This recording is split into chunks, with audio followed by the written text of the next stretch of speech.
You can't work with this piping out at the Lewis Ridge plant without disturbing insulation. It's impossible.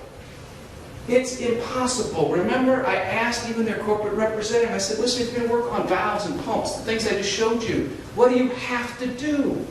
You have to remove thermal insulation. Now, thank goodness today, it's fiberglass. But as we've shown you repeatedly, back in 1980 at the Lewis Ridge plant, they hadn't done what they were supposed to do. They hadn't abated it. They did it years later. Remember, he talked about how they had so much out there, it had to happen twice. They did it for a week and they had to come back.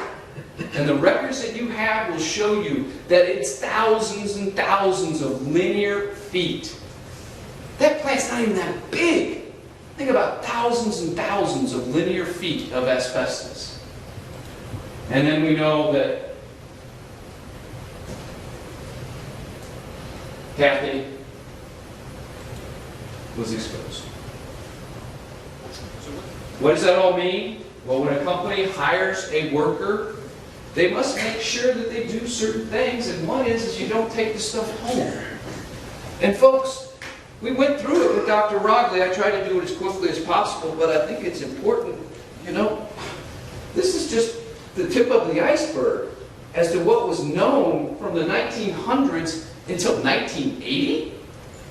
I mean, there's no excuse. Negligence?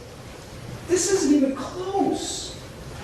And so, what does this mean? Well, you just need to make sure that if a company does this, they disregard the science, the literature, and they don't do anything.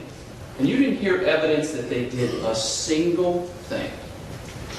Not a single thing about asbestos at Lewis Ridge or asbestos at Metal Masters. What do we know? Well, we know Bob Weiss was exposed. We know there was a high danger risk. They failed to protect, and there was a risk of death.